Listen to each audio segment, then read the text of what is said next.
Ladies and gentlemen, welcome to the Above the Bar podcast, where each week we belly up to the bar with a new guest, find out what they do, who they are, and what makes them great. So sit back, relax, and enjoy.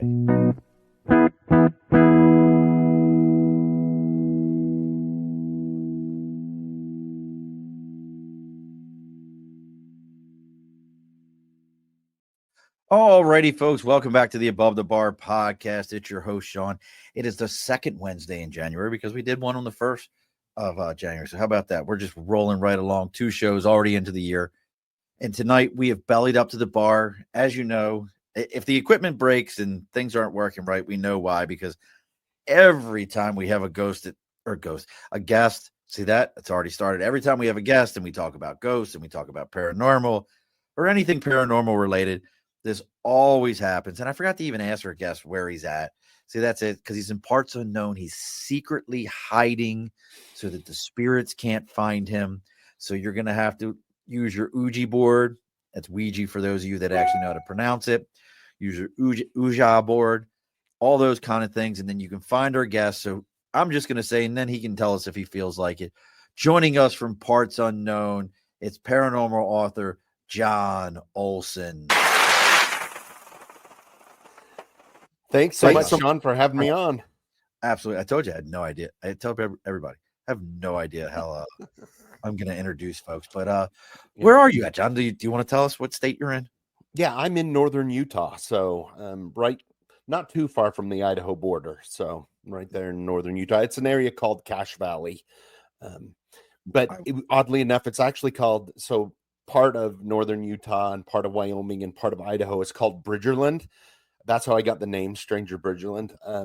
For my first book in the series is called Stranger Bridgerland because it was originally explored by Jim Bridger, who was a famous explorer, trapper. Okay. Yep. Well, I will tell you before we even get into the show and we take care of all the housekeeping, I say this all the time. By far, in my opinion, and I've been to like 40 some of the 50 states. Utah to me is the prettiest state in the country. I don't care about your beaches and your lakes and all that until you've spent some time in Utah, and you can go from being in the Grand Escondinan staircase and then end up in a in the snowy mountains and then back into a valley all within a couple of hours of each other in April. Until you've done that, it is a different world out there in Utah, and I highly recommend if you've never been, folks. And if you can do Park City, but save that shit for somebody else. But all right, well, let's get into some house cleaning. We're going to be talking to John about his book series, Stranger Bridgerland book series. We're going to talk about that. We're going to talk about how do you write paranormal stories, because he's been investigating these things for 30 years, interviewing people for 30 years. How do you decipher real from BS and figure it all out? But before we get into that, let's talk about something real, which is the big board over my right shoulder for Sticker and a Cause. Maybe you've written a book, you have a podcast, a band, I don't care what it is. If you've created a sticker for it, reach out to me on Facebook, LinkedIn, YouTube, Twitch, Instagram, TikTok, X. Our website is theabovethebarpodcast.com. Our email is abovethebarpodcast@gmail.com. Reach out to us. Let us know what you got going on. We'll tell you where to send the sticker to, and we'll read about you live on the air. Won't cost you a dime. Get you a little bit of free publicity. Get some folks to know what you got going on. We also got to talk about our folks that pay the bills around here. That is Budget Blinds of East Greenbush, Hudson and Coxsackie, and Schoharie. 3 different budget blinds. They are North America's largest custom window treatment company. They handle everything from shutters, shades, blinds. They can do security shutters. They can do tint on your window. You name it. They have access to all of it. They can handle all those different things for you. They comes with a free consultation, and most of their products have a 5-year, no questions asked warranty. They even have one that has a lifetime, no questions asked. That is old school Sears Craftsman style, where you just pick up the phone and go, it doesn't work anymore. And they take care of you and they get you all taken care of. So make sure you're reaching out to Budget Blinds of East Greenbush, Budget Blinds of Schoharie, Budget Blinds of Hudson and Cooksaki. This month, their sale is 20% off your order. They're taking an additional 5% off of anything that is motorized. And as always, if you tell them that you're there to belly up to the bar, they're going to give you another 5% off. So make sure you're taking care of yourself, as always, with Budget Blinds. Oh, Rose, where'd you go, Rose? You were there, and now you're gone. Your buddy Rose, John. She's that's who introduced us. She's all about it right now. Yeah. Let's get into it here. So tell me a little bit about this, John. So you've been investigating paranormal stuff and interviewing and documenting firsthand accounts for 30 years. You only look like you're 25, so I don't understand how that. But for 30 years, you've been doing this. How did you even get into it? Well, first of all, thank you. I've never been called younger than what I am, so that's nice. But it's interesting because I actually grew up in a home that was built in 1883, and it was very paranormally active. I had a lot of experiences with ghosts growing up, and as I got older, when I was little, my parents they didn't want us to talk about it because they're afraid people are going to think we're loony or crazy, or if we're saying our house is haunted. But by the time I got older, I wanted to, I learned everything I could, and I had friends that had experiences in my house, and I had to admit, I grew up in a haunted house. And so I started telling my stories, and then before long I was getting other people's stories, and I was going out and hunting down people, so, to get their stories. So now, so staying with this for a second, and it's something you just said to me, you're like, yeah, our house was built in 1880s. In the grand scheme, that's not like, I don't know if you've ever been over to Europe. They're like, yeah, we live in kind of an older house. It was built in the 1700s, 1600s. Yeah. Why do you think here in the US, when somebody talks about like, yeah, man, my house is haunted, it's pretty old, it was built in the 1800s. Like, what do you think that differentiation is? Why here that's like, that's a brand new house. He just built that thing, huh? It's only 100 years old. What do you think the big differentiation is there with the haunted piece? Well, one of the biggest reasons, in the valley that I grew up in, it was only established in 1850 was one of the first places that was established here, and so that's part of it, is the fact that 1883, it's one of the oldest buildings in that town. It was one of the first homes built there, so I think that makes a big difference too, as well. And I think that it really depends on the people that were in the house, and how they were. This is the biggest thing when I talk to people about ghosts in general, is if somebody was a prankster in life, they're going to be a prankster in the afterlife. If they were a jerk in life, they're going to be a jerk in the afterlife. So it's kind of one of those things when you meet 10 people on the street and 9 out of 10 are pretty good people. It's that one a-hole. It's the number 10 that you got to look out for. It's the same with ghosts. So that's a fair assessment. I get that. So you're, you grow up in this situation, the 1880s farmhouse. So how did people start taking when you were like, how do you even approach somebody and be like, so heard you saw Sasquatch, especially when it's like, oh, Joey sits at the end of the bar here in town. He said he saw Sasquatch the other day. Like, how do you even approach that? Well, I'll tell you, and in the beginning, when I first started this, there was no internet, there was no anything like that. So a lot of times, if somebody didn't come to me because they heard about my story and then they would come to me, that happened sometimes. Or you would hear those stories out there where it was like, oh, my cousin's best friend, had an encounter. And so I would have to go down the line to find the person that it actually happened to, and then convince them to tell me the story, or somehow get it from them. And it's interesting that way, because back in the day it was so much harder. But now, since my books are out and I have a website, people come to me and say, hey, I've got an experience, and I'll set up a time and interview them on Skype if they're really far away, or something like that. And you still use Skype? Well, not It's haunted that's in just and of itself. right. That's a ghost in and of itself. It is a ghost on. Yeah, that's Listen, right. my first few podcasts before we went live like this, Mm-hmm. I'd tell people, I'd be like, "Hey, you got a Skype account?" And they'd be like, "God, I think I do," because we weren't doing that was before Zoom, and people would be Right. like, I think I got a Skype. Give me a minute, man. Yeah. I'll look it up, Yeah. and we would do them over Skype. That's too funny. Yeah. Now, so in this process, so people are coming to you, and I like the idea that you started doing this before, we were just jumping online. We're probably talking what I'm thinking here for a second. I joined the Marine Corps in '94, so you were talking early '90s, early mid '90s when you started this. Yeah. How do you think that level of investigation, where you really had to go out and figure it out? And look, folks, let me pause for a second. If you're just joining us, you want to see what John's got going on, strangerbridgeland.com. We're talking about paranormal investigations. How do you investigate this? If you've got a paranormal story or a question that how do I figure out if this is really what's going on, drop them in the comments. John will answer them for you. But how do you think it's helped you from an investigative standpoint, that when you used to have to kind of run these things down, literally physically go do it without being like, well, let me go online and figure out where this house was built and who owned it?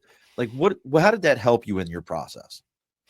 It really helped me to get, an understanding of people, to be honest, because I think, nowadays, kids, even my kids, they would rather text than call, which, I can Oh, completely absolutely. understand. But there's this ability to sit down and have a conversation with somebody that we're kind of losing. I think some Absolutely. generations, this generation in particular, are losing that. And so that's one leg up that I had, I think, from running down the story and finding the people, because, when you approach somebody, or back in the day, actually call their number on their phone and they pick up, and you have to somehow go from hello to, I heard you had a paranormal experience and tell me all about it. So without them hanging up. So yeah, I think that was one of the things that definitely helped me later on, because now I'm able to talk to just about anybody. And, I think that's what really helped. Hold on, Rose. How can you have never had a paranormal encounter? That doesn't even make sense to me. That means that every single situation you've ever had in your life, you were able to easily, scientifically explain, run it down, and explain it to somebody where you were like, oh, no, no. That was just I have a hot water heat in my home, and that's what that knocking sound is Right. in July. Right. Like you were able, that makes no sense to me, Rose. I can't even, I'd be curious if the boys would say the same thing about that. Yeah, she says it. Yeah, never happened. That's wild to me. That doesn't even dawn in my head that you could never have a paranormal experience. So, now, kind of staying with this theme of how you were able to run these things down. If someone was coming to you and they were saying, "Hey, I'm interested in this genre of writing.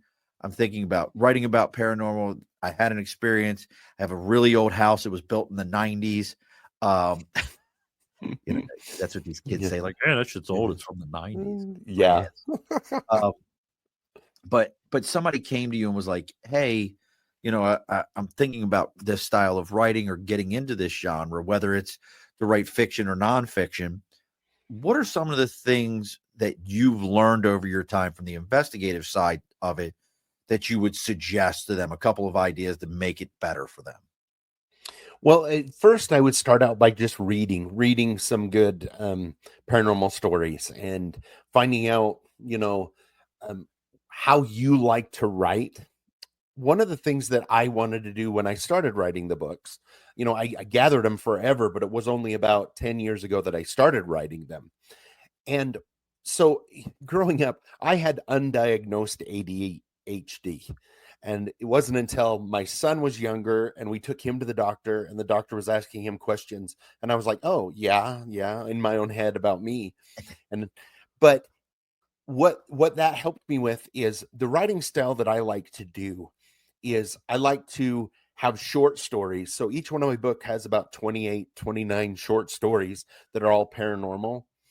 And because of my ADHD, I love to be able to sit down and read a story that doesn't have too much fluff. It gets right to kind of the point. Meat and potatoes.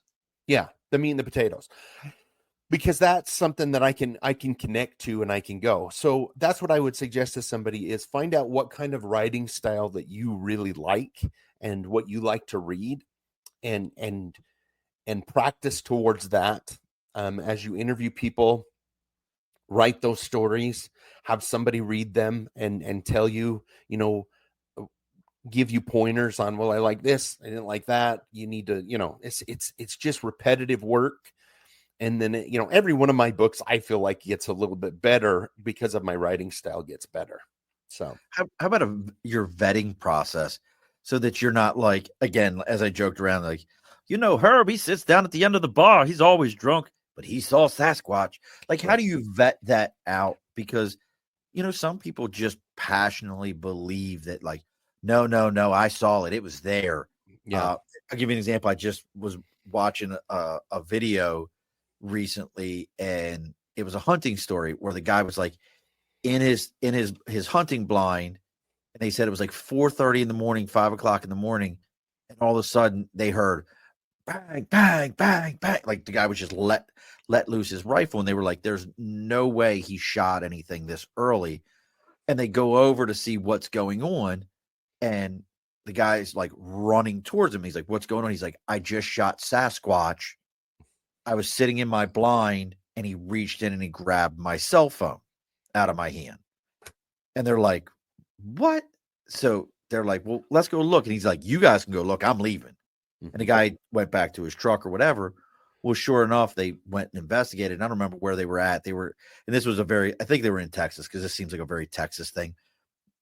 They got there and they said gorilla. It could have been whatever. A primate of some sort they found a dead primate body because it had reached in and saw the guy's cell phone in the blind and took it out of his hand and ran off with it. And this dude inside of his blind just started shooting blindly through it.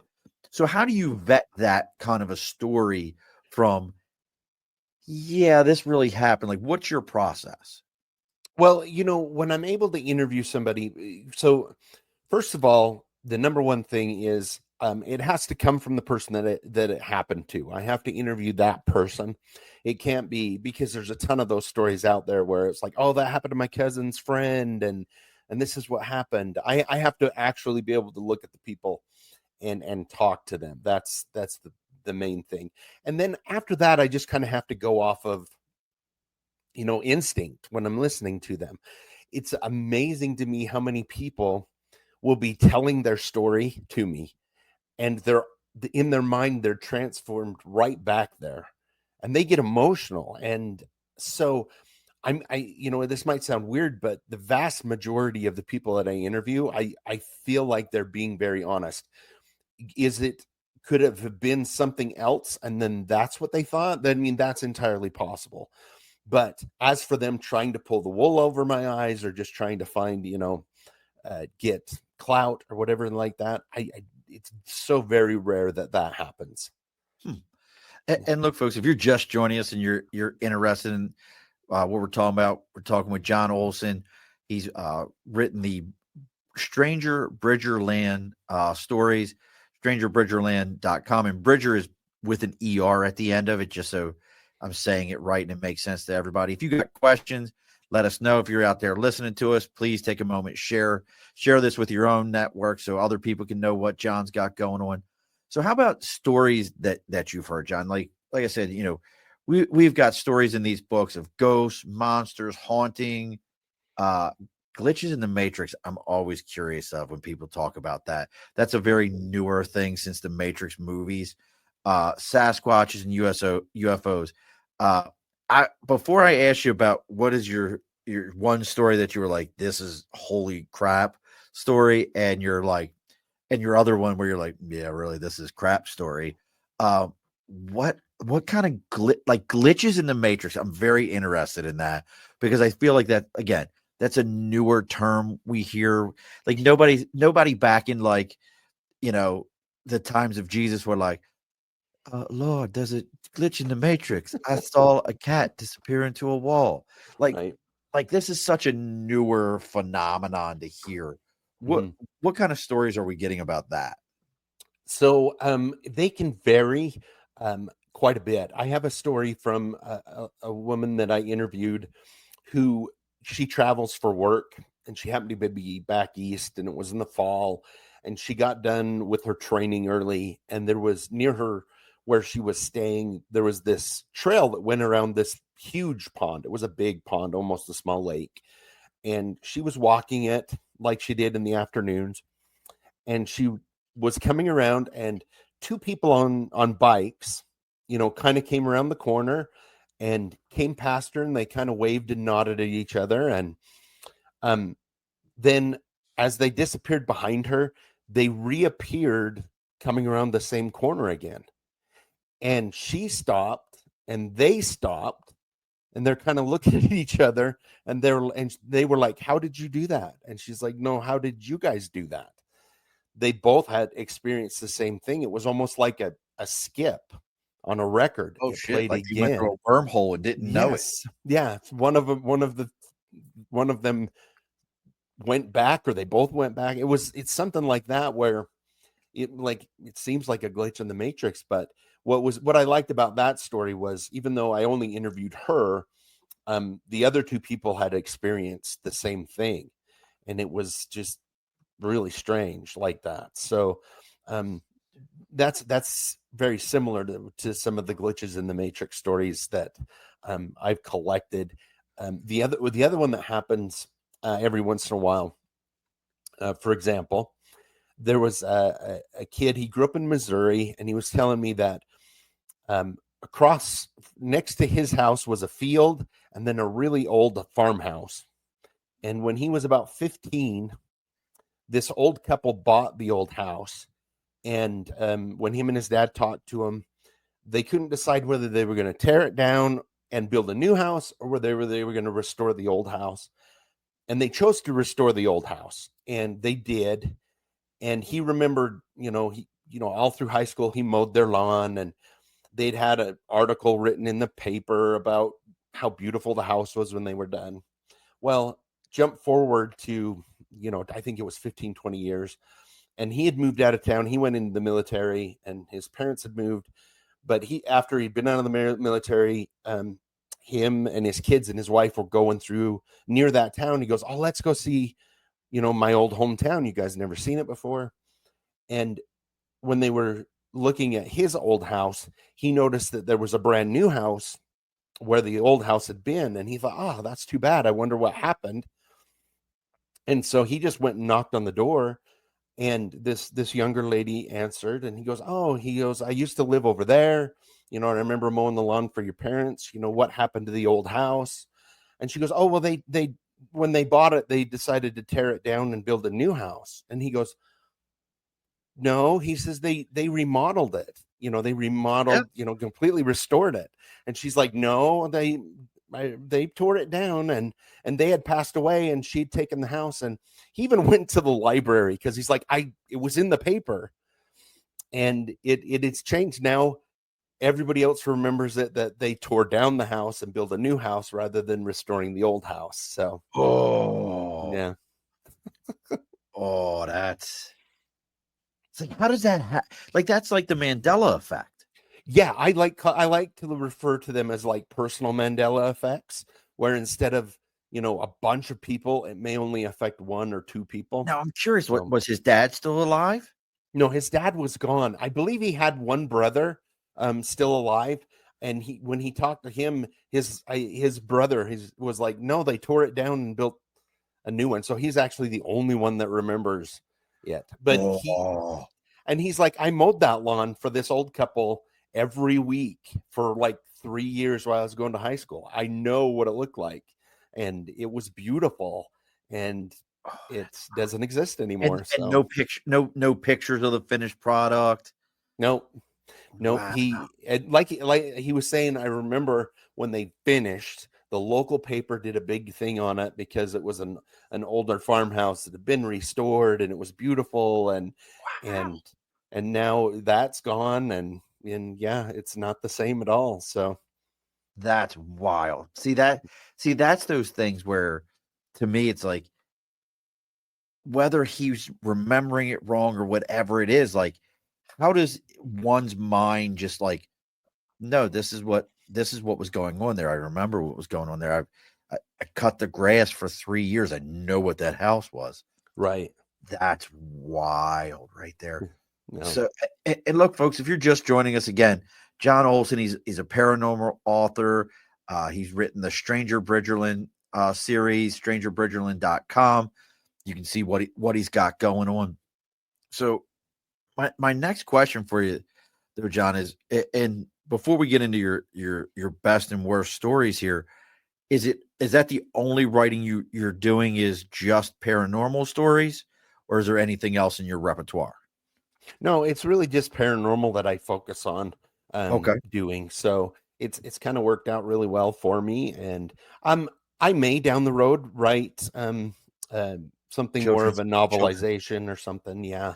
And that's completely All right. possible. I write kids stories about my version of Casper, but you won't like him. He's a Right. very different Casper.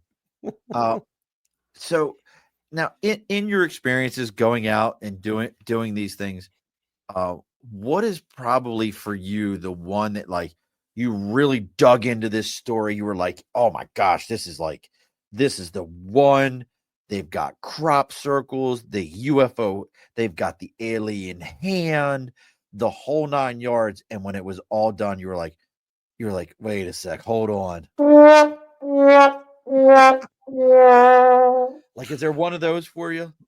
So I have one that doesn't, it really, so it's a story that is so far out there that when I originally got it, I was like, yeah, this is, this is too out there. But then I started doing research and it started to make a lot more sense based on other people.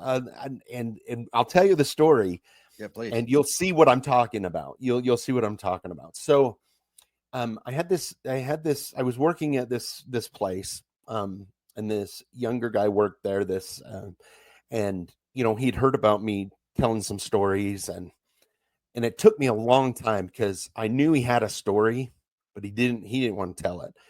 And finally I got him to tell the story. And Please tell me he was anal probed. Please tell me he was anal probed. no, but it was scary. So when he was in his early 20s, he came to visit a friend here in Cache Valley, northern Utah, and immediately fell in love with it because he's a very outdoors guy, and you've got skiing and rock climbing and fishing and everything within 10 minutes. And so he was single at the time and young, so he just quit his job and moved here. Oh, wow. And he loved to hike, and him and one of his friends had planned to go on this hike to an area. It's called it'll come to me in a second. Mount Naomi is what it's called. Now, it's usually just like a half a day hike or a day hike, but they were going to take their sleeping bags and just sleep under the stars and just enjoy the whole thing. Well, in the last hour, his buddy couldn't go. And so, being in his 20s, he's like, yeah, I'm invincible. I'll just go on my own. And so he got a late start, got up there, and this area is right near the tree line, so it's really high. It's where the trees start getting sparse, and Okay. he found a place. It started getting late, so he found a place to put his bedroll out. At the time, it was August. There was a fire ban, so he couldn't have any fire, but he'd taken some food to just eat. He ate and he looked at the stars, and then he always had he would always bring one of his old ratty books to read before he went to sleep. He does all that, falls asleep. Well, he wakes up around 2 o'clock in the morning, and he's a really heavy sleeper, so he doesn't know how he woke. Like, something woke him up, right? Something, and he, is kind of sitting in his sleeping bag, and it's really quiet. And he starts hearing a whistle from behind him and to his right, and he's looking for his headlamp, He knew he had it when he went to bed. He's looking for his headlamp and can't find it. He's slipping on his shoes because it's just getting really creepy with this weird whistle. It doesn't sound like a bird. Birds don't sing at night anyway. And then all of a sudden he gets hit in the chest with just a rock about the size of a quarter. Not hard, but just like getting his attention. And about that time, he realizes that he's still wearing his headlamp. So he flips it on and turns towards where the whistle's coming from. And there's a little pile of rocks. And sitting on the rocks is this creature. And he explained it as it had old ratty homemade clothes. It had greenish tint skin, pointy ears. Like when he was telling me this, it reminded me of the guys in Harry Potter that run the bank, with the pointy ears and the pointy nose. The trolls. Yeah, something like that. So, Dobby? Yeah. And so he's kind of in shock because the thing puts his hand up to block the light from its eyes. And he sits there for, he doesn't know how long, just in complete shock because this is the weirdest thing that's ever happened to him. And all of a sudden, he notices that it's trying to hide something behind its back. And he looks and realizes that this thing has his book in its hand. He has the book, the guy that he was reading when he went to bed, in its hand. And he realizes this thing has been close enough to steal that from him. And he kind of breaks him out of the trance. He grabs all his stuff, heads for the trail, trips, falls down, and the whistling starts again behind him. He gets as much as he can get in his arms and runs down to his truck and leaves. And, I heard this story, and up to this point, that was like one of the most amazing stories I'd heard. But like you said, it was one of those where you're like, and he was just adamant that it was true. And I asked him if he'd ever had anything else paranormal happen. He says, no, I've never had anything else. He goes, I wasn't drinking. I wasn't on drugs. I promise. And he was very secretive. He's as far as I knew him, right. He was like, do not, you can change my name if you put it in a book, all of these things. And so I kind of marked that off as a one-off, but that it would be amazing to put in one of my books. So I did. I put it in one of my books. And I had 3 different people contact me after that. One lady emailed me and she said, I was reading your book and I read that and I dropped the book. She said, because my husband, when we got married, had been elk hunting in that very same area and told me he saw that creature. No. He had seen that. And he said, and she's like, I laughed at him. I said he was crazy or drunk. And I'd never heard of that before. And then I read your book about that very same area. And I've had 3 different people tell me that they have seen that very same creature. So doing some research. You got the Bridgerland troll. Yeah. Doing some research. There are those, they're called, back east, they call them, the natives called them pugwajis. It was in their folklore, these little creatures that, were nasty little things that would steal things and try and, shoot people with little arrows, and it's all in their folklore. So, it kind of lined up after I interviewed him that, he saw what he said he saw, which is kind of crazy. Shit. Yeah. He saw a pudgy budgie. Yeah, he did. So that mountain, it has its own version of like the Jersey Devil, or we have Chessie here on up in Lake George, and bro, yeah. That's wild. Yeah, especially when you have people contacting you after reading it and being like, hey, look, man, where did you hear this at? Like this happened to me. Like, that's, nobody's ever heard that story, especially somebody where the wife's like, oh, my husband hit his head. Yeah, exactly. Now, is that is that the wildest one? Well, that is definitely one of the wilder ones. What's funny, I was just going to mention that in the end of her email, she said, thanks a lot. Now I have to apologize to my husband for making fun of him. I mean, But yeah, that's an entire like. See, that's the kind of thing. Like, especially once you've got people coming to you and being like, "Yeah, that happened to me and me." Now you've got all these people. Like, do you like for yourself now that you've had multiple people in that same valley say that they saw this or mountain base? Do you start digging into like, hey, what else is out here? What other like who else has said this? And would you ever write just a story on that? yeah, that would be really interesting to do. One of the things I love to do like that is when somebody tells me a story involving, something weird like that, I will try and get into the folklore because I love folklore, whether it's Native American folklore or, our folklore, see if there's something out there that they talk about that's similar. And, try and do all the research I can because I like to be able to also, if I can, go back to somebody who's told me their story and say, hey, this is what I found out about it. And in my books I'll do that quite a bit. I'll tell us, I'll tell a story at the end. I'll have author notes and I'll tell them what I found out during research about, this kind of entity or this that's going on, or, and try and help people out that way to understand the background of it. So That's wild. Now, is there any of these type of things? And again, folks, if you want to know about what John's investigated, it's strangerbridgerland.com. And now again, going back to ghosts, monsters, hauntings, glitches in the matrix, Sasquatch, UFOs. What's up, Josh? Is there any of these that you enjoy looking into more than others where you're like, hey, I really prefer the UFO stories, or I prefer these little, creature type stories. Is there ones that really spark your interest more and you feel like you dig deeper into?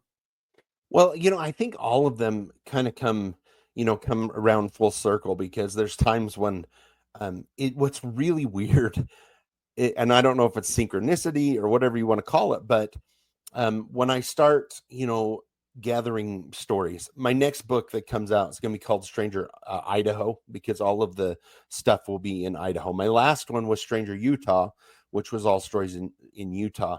And, I don't announce until later on what my next book will be or what area, but it's so interesting. I'll sit down with my wife, who's also my editor, and I'll be like, okay, we should really do Idaho next, or because it's got, I've got so many of those stories, but I need to get more. Even without putting it out there will be all of a sudden people contacting me from Idaho that, I didn't even put that out there. And yet I'm getting people from Idaho to contact me. And so, I right now I'm focusing on areas to do, even though I'm collecting all over. So I don't know if it's necessarily genres like UFOs or Bigfoot, because I get really excited about all of those. But it's areas that seem to come to me at once, which is, like I said, it's synchronicity or something. So Now, have you ever noticed, and I've noticed this personally through doing the show, talking to people, if it's ghost stories, I all like Ohio. They're special up in Ohio though, but Ohio, very East Coast. Like ghosts are very East Coast related. When I talk to people like yourself, Montana, Midwestern, like mountain areas, that's where I always seem to get more of the, oh, I saw the trollkin, in my area. I saw the Bigfoot. But it also feels like the Native American stories are much more oriented that way. Have you seen something similar to that? yeah, so no matter how many times I do this and write a book, a lot of what I get comes from the outdoors. Like even across all over the country, a lot of them come from the outdoors, and I don't know exactly why. Of course, I have things in houses, ghosts and things, and UFOs, but it's amazing how many come to me from the outdoor, from hikers or campers, or people who just, the big thing too is people whose backyard will will back up to a forest or an open area, and how that can really, bring out some weird things as well. Now, as somebody who's doing these investigations, 30 years in this, we also have had, since what is it, like the Travel Channel and the History Channel have really dug into these industries with hunting Bigfoot, ghost hunters and all these different things. And we have some great friends with Paraflix and gosh, I can't think of the one right now. Candy will be mad at me because I can't remember her network.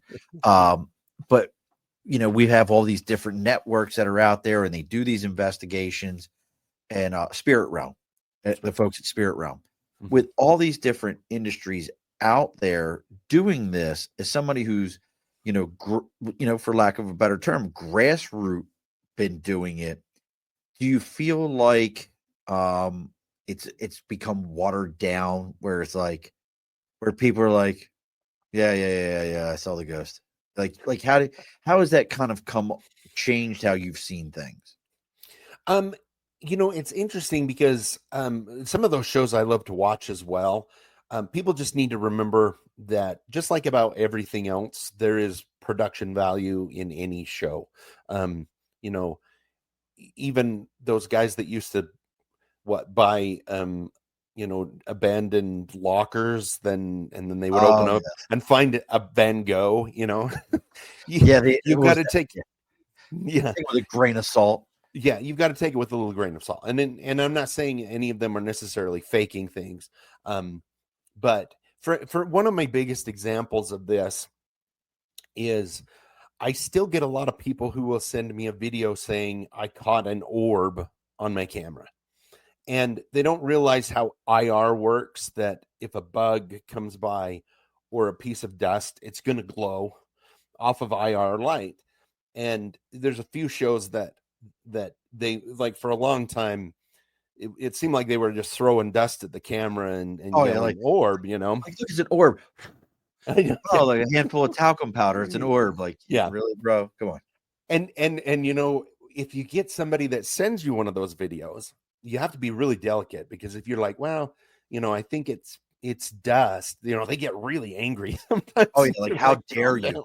You're a quack. How dare you tell me it's dust? But along those lines, I have, interviewed people. There's an area near me, it's called Logan Canyon, and it's famous for its orbs. But to give you an example, instead of being, a little tiny dust particle that glows off IR light, these orbs are about the size of a basketball, and they look like lightning. They look like lightning running through the inside of it.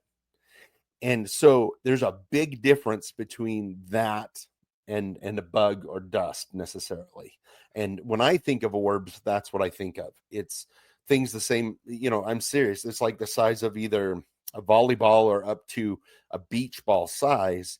And these things seem to have, like, for example, I interviewed a gentleman who was, when he was in college at Utah State University in Cache Valley, he loved to fish. He was on the Logan River in the rain and saw one of these huge orbs going through the trees. And when he saw it, it stopped and then came towards him, like it recognized that he had recognized it.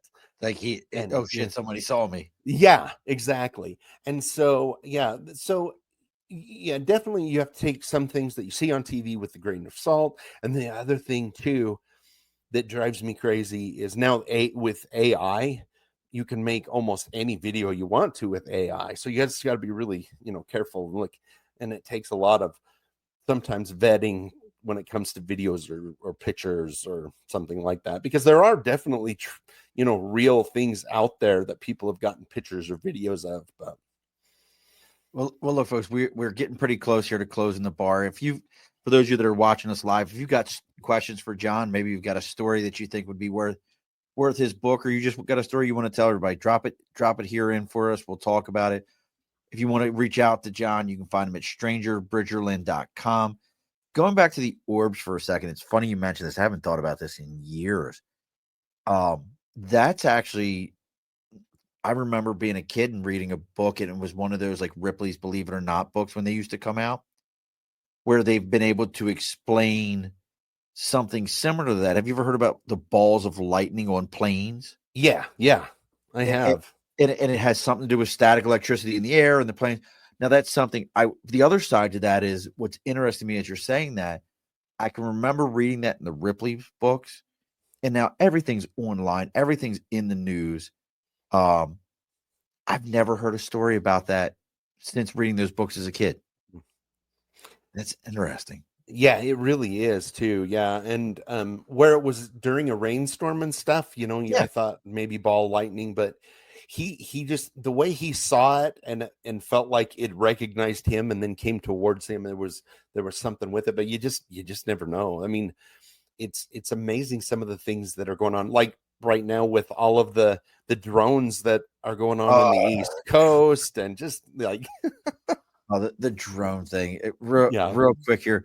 Rose says she gifted one of your books for Christmas to a friend. She hasn't heard back yet, but will share when she does. Oh, thanks, Rose. Josh has a great question here, and we've all heard this. My dog barks in the corner. My dog can see ghosts. But we've heard the story. Like, I know you've heard the stories where they interview the kid and they're like, "Oh, he's actually a World War II general. He could never know these things." And he's describing friends and they've been dead for 70 years and all these other things. But do you believe that children can actually see spirits? Like they're a little more attuned because they haven't been polluted by, saying that that's not real? Yeah, I really do. I have several stories there that I've interviewed people when they were kids and they could remember different interactions that they had. One that really stands out to me that really reiterates this, that I think kids can see more. I interviewed this guy. He actually lives in Australia, and he would go visit his grandma. And and this is the thing is he has an eidetic memory. So he remembers everything. Like he's got, he can recall everything. On Tuesday, July 7th of 1987, I had on a blue shirt with green shoes. Right. That kind of thing.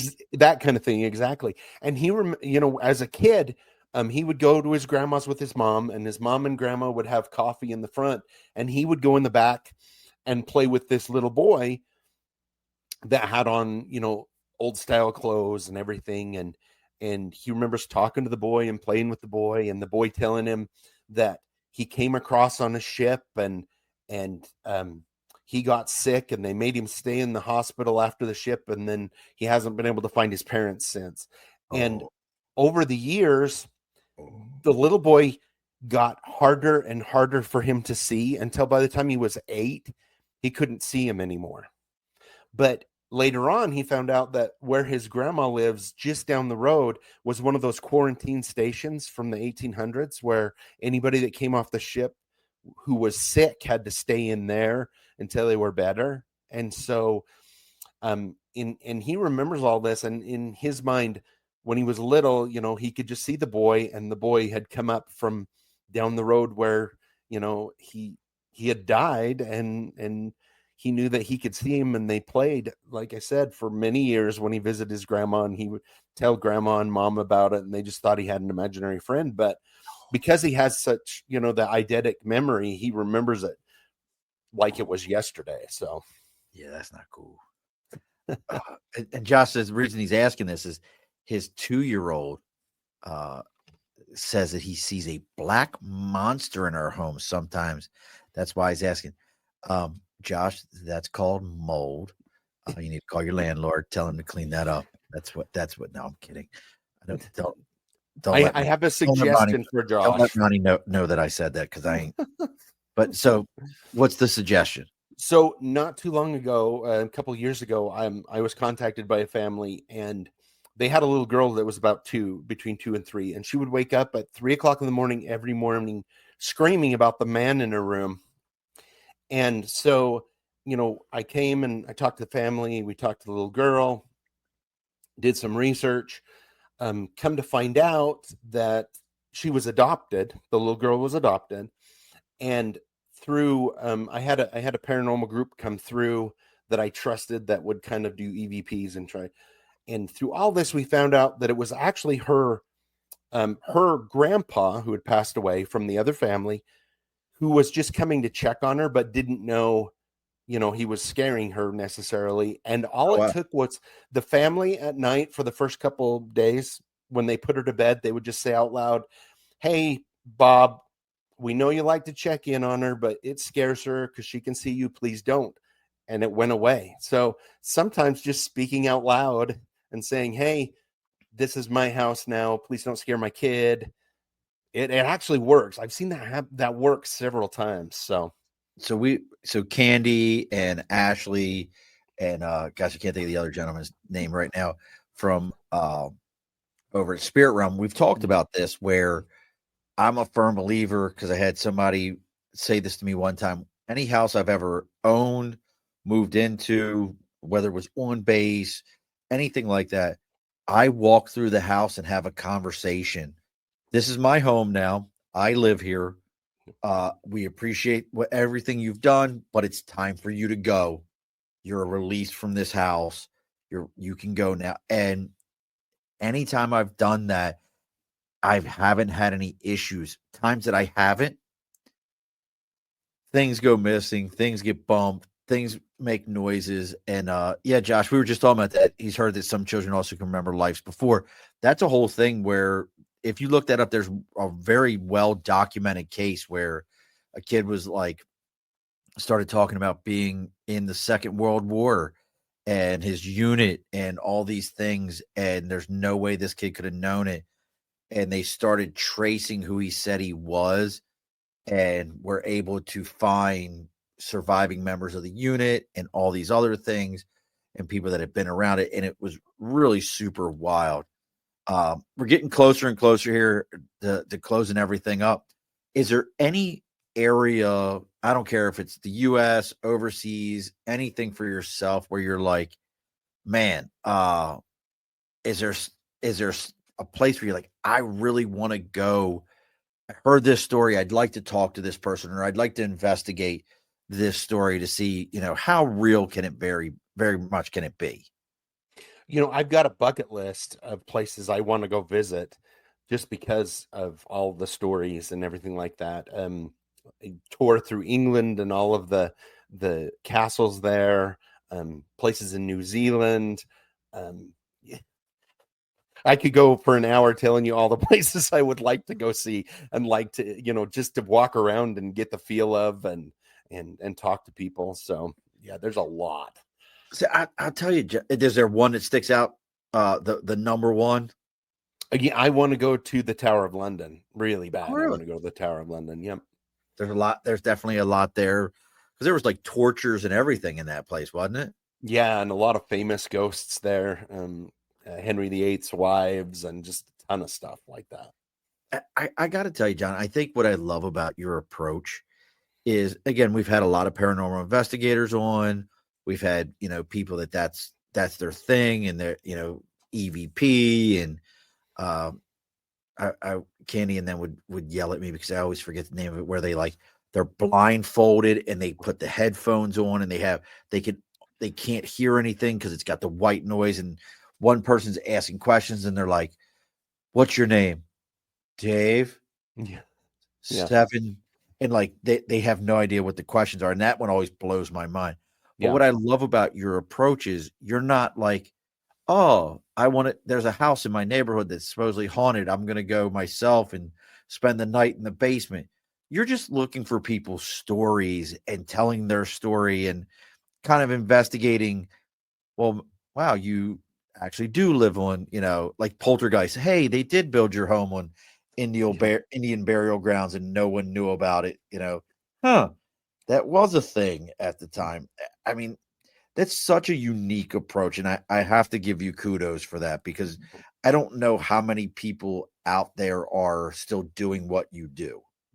Well, thank you very much. I appreciate it. I just love to learn everything I can, and I actually love history too. So it's kind of right up my alley. And like you say, when I hear something, I want to know if there's something like a history connected, or something happened on the land, or is there folklore that corroborates what you're saying. So I really like to do that kind of stuff. So thank you. That's wild. And hey, Oliver, when I can say that Oliver has known me since my birth, and then known my family since before then. This was my Aunt Sharon's best friend growing up. He said, after my father passed away, he would seem to be in attendance at special events like graduations for my siblings. Uh, Oliver, here's one that'll blow your mind. He this will make sense to him when I say my poppy. Poppy many times it showed up to my mother and me when I was still in Baltimore. Never since I've traveled outside of Maryland, but anytime I was around my mother. And what does he say here? But never for me. So many people seem to have experiences in their lives. Well, you let me know if Aunt Sharon shows up for you. How about that one? That would be much more impressive to me. So any events coming up, John? Like if somebody was out in the Utah area, anything coming up where like, hey, I'm speaking at this, or you're going to be on any other shows? Right now, I do have a couple speaking events. I'm going to be speaking at UVU down in the Provo Valley in March. What is UVU? University of Utah Valley University. It's a newer one, so I have to think for a minute. Utah Valley University. I'm going to be speaking at a symposium down there for folklore, and then also some of the paranormal stuff. And the best way too is on Stranger Bridgerland. I usually try and keep up on my speaking page and let people know where I'll be. So that'll be. I have some coming up that I haven't got solidified yet, so I don't want to say. But I get that. Hold on, Oliver. Are you trying to say Aunt Sharon showed up to you? Like if Aunt Sharon, like, and I'll just tell you, my Aunt Sharon was like the original, like loved music, was always into music, was always like, I can still remember being a little guy and like 3-4 years old, and when the song Another One Bites the Dust from Queen came out, like she would have me dancing this shit like that. Like my Aunt Sharon was the best. Absolutely the best. But so look, folks, again, I say it all the time. If you're finding John through me or me through John, take the time, like, share, follow. I know how cliche it sounds. I know it's like share, follow. It sounds like your kids when they're watching all those different videos of people playing video games, but that's truly how the internet works. It's how all these things work. You taking the time to do those things gets that message out, gets other people to know about what we've got going on, gets people to know that, hey, this is what we have happening. It also helps John out. He sells way more books that way and becomes super famous and all kinds of stuff. And as you know, we always make hard left turns around here and things never are absolutely the same. So joining us next week, look, but we are staying with the writer theme. We're staying with writers. We have, and you got to have a good Italian on every so often, Karen Lombardo, gotta love Karen. She's a friend of mine. She's a copywriter, but she spends most of her days in her business world, but yet she's also a children's book writer. And she's written these books using her dog as kind of the main character of the story. But really what she does, and we're going to get into all her different writing stuff. One of the coolest things she does is she writes people's wedding vows for them. And it's not Dear Abby. She'll tell us what it is. It's not coming up to me, and I'm double checking my notes to make sure what it is. But she actually does some stuff where, because the children's books are Miss Tilly, but she does some stuff where she answers like love related kind of questions for people. But she does it, it's out of Europe. So she does it for like this whole Romeo Juliet type thing out of Europe. And we're going to talk about those things and how that all works. So make sure you're giving John a good follow there, checking out strangerbridgerland.com. Now, John, I know you've binged everything that I have to offer, all 260 episodes. You're fully immersed in everything here at the bar. But just in case you've forgotten, don't log off on me afterwards. I know you got something real quick you got to do. We got to talk for 1 minute. As always, the guest always gets the final word. So what's the final word for tonight, John? Keep it strange. Alrighty, folks, be sure to push your stool in. This has been a Second Front podcast presentation found on Apple, Spotify, and wherever podcasts can be found.